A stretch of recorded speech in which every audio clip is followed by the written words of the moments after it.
Assalamualaikum warahmatullahi wabarakatuh. Kami dari kelompok 12 Sistem Informasi Manajemen kelas E Akuntansi akan mempresentasikan tentang membangun sistem mengelola proyek dan mengelola sistem global dengan budaya lokal. Sebelumnya, perkenalkan nama saya Keisa Naifa Utomo NIM 2025-12142 akan membahas materi membangun sistem. Pembangunan sistem adalah proses merancang, membuat, dan mengembangkan sistem informasi untuk membantu organisasi mencapai tujuan dan menyelesaikan masalah. Ada pula tujuannya, yang pertama meningkatkan efisiensi kerja, yang kedua mempermudah pengolahan data dan informasi, yang ketiga mendukung pengambilan keputusan dan meningkatkan kualitas pelayanan dan kinerja organisasi. Ada pula manfaat bagi organisasi. Yang pertama, pekerjaan menjadi lebih cepat dan teratur, mengurangi kesalahan dalam proses kerja, menghemat waktu dan biaya operasional. Yang selanjutnya, jenis perubahan organisasional. Perubahan organisasional adalah perubahan dalam organisasi yang terjadi karena adanya perkembangan teknologi, sistem baru, atau kebutuhan perusahaan agar pekerjaan menjadi lebih efektif dan efisien.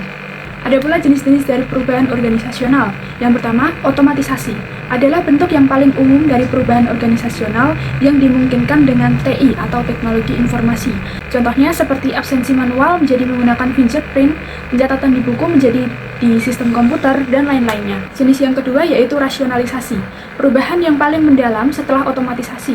Rasionalisasi yaitu penyederhanaan prosedur kerja agar proses bisnis menjadi lebih efektif, efisien, dan tidak terbelit-belit. Contohnya penyederhanaan proses administrasi perusahaan, penggunaan sistem komputer untuk mempercepat proses operasional.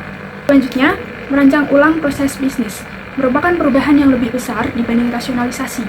Pada tahap ini, perusahaan menyusun kembali alur kerja agar lebih sederhana, efisien, dan mampu meningkatkan kinerja organisasi. Contohnya, Ford Motor Company di wilayah Amerika Utara merancang ulang proses pembayaran utangnya. Yang terakhir, pergeseran paradigma merupakan perubahan organisasi yang paling besar karena mengubah cara perusahaan berpikir dan menjalankan bisnisnya.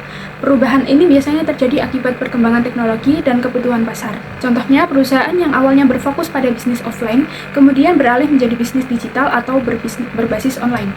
Maka, bentuk paling umum dari perubahan organisasional adalah otomatisasi dan rasionalisasi. Strategi yang jalannya dan perubahannya relatif lamban ini menghadirkan tingkat pengembalian yang tidak terlalu besar, tetapi resikonya kecil. Sedangkan perubahan yang lebih cepat dan lebih komprehensif seperti perancangan ulang dan pergeseran paradigma menghasilkan imbalan yang tinggi, tetapi resiko gagal yang cukup besar. Selanjutnya, pengembangan sistem.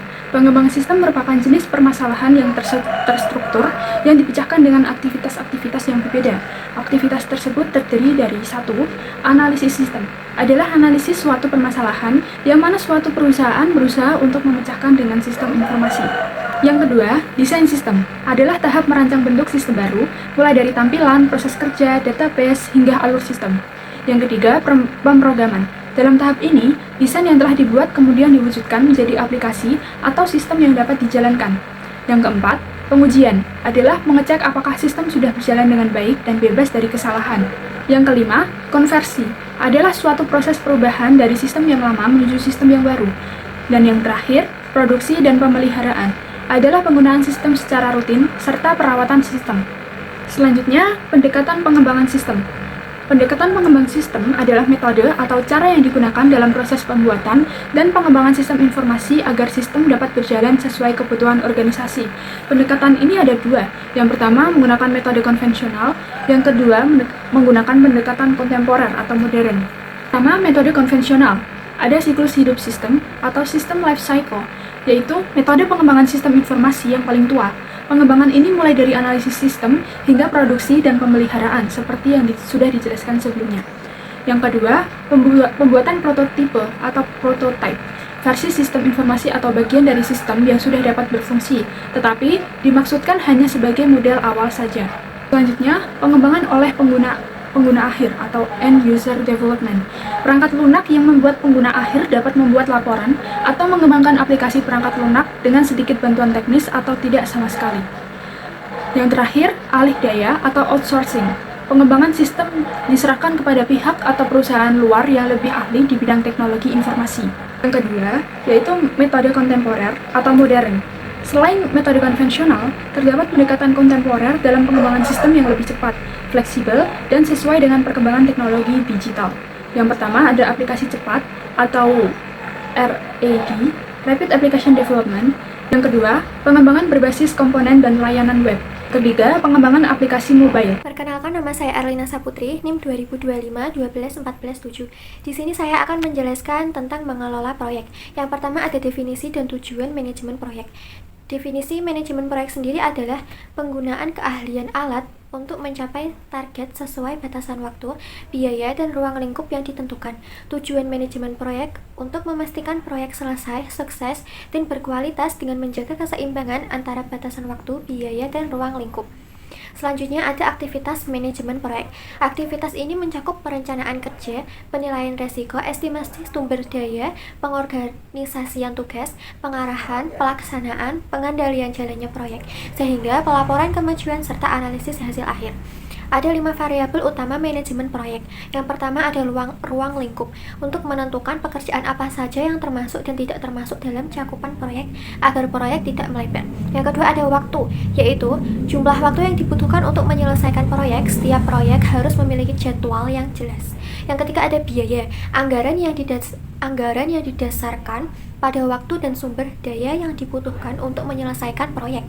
Yang keempat ada kualitas, yaitu indikator seberapa baik hasil akhir dari sebuah proyek memenuhi spesifikasi dan tujuan yang telah ditetapkan oleh manajemen. Yang kelima ada resiko, yaitu masalah potensial dan atau ketidakpastian yang dapat mengancam keberhasilan proyek. Selanjutnya ada pemilihan dan penilaian proyek. Pemilihan dan penilaian proyek ada 2. Yang pertama, struktur manajemen sistem informasi. Di puncak terdapat kelompok perencanaan strategis perusahaan dan komite pengarah sistem informasi yang bertugas menyelaraskan sistem dengan strategi bisnis. Yang kedua, menentukan nilai bisnis sistem, yaitu pertama manfaat berwujud, manfaat yang dapat diukur secara finansial, misalnya penurunan biaya operasional, pengurangan staf, atau peningkatan penjualan. Yang kedua ada manfaat tidak berwujud, manfaat yang tidak dapat dihitung langsung dengan uang, tetapi bernilai jangka panjang, seperti peningkatan layanan pelanggan, pengambilan keputusan yang lebih cepat, reputasi merek yang lebih baik. Yang ketiga ada metode penganggaran modal, yaitu evaluasi kelayakan investasi sistem baru menggunakan analisis arus kas. Seperti contohnya metode pengembalian investasi atau payback. Contoh lainnya tingkat pengembalian atas investasi dalam akuntansi, ada nilai neto sekarang, dan tingkat bunga pengembalian internal. Selanjutnya ada resiko proyek. Yang pertama dari ukuran proyek, semakin besar biaya, waktu, dan jumlah staf yang terlibat, semakin besar resikonya. Yang kedua ada struktur proyek. Proyek yang persyaratannya jelas dan terstruktur memiliki resiko lebih rendah dibanding proyek yang persyaratannya terus berubah. Yang ketiga ada pengalaman dengan teknologi.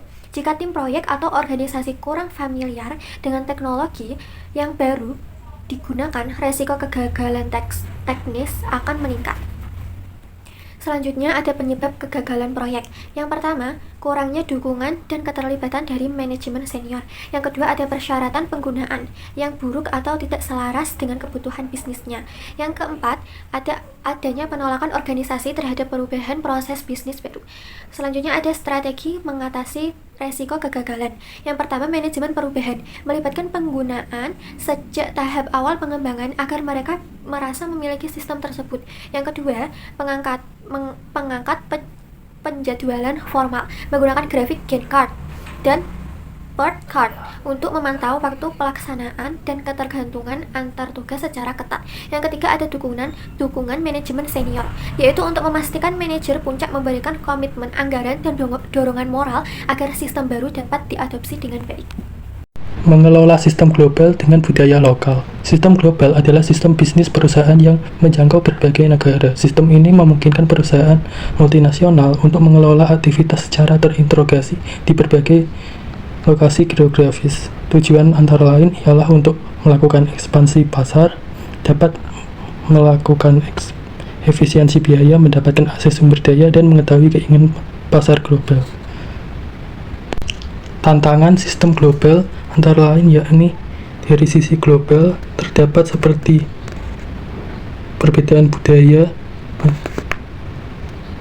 ekspektasi sosial seperti ekspektasi nama-nama merek, jam kerja, dan adanya undang-undang politik mengenai peraturan mengenai data lintas batas dan privasi dan juga peraturan komersial. Sedangkan ada di sisi khusus standar pertukaran data elektronik, standar telekomunikasi, dan email. Ada juga kendala seperti jaringan telepon yang tidak dapat diandalkan secara merata, kecepatan perpindahan data yang berbeda, banyak yang lebih lambat daripada Amerika Serikat.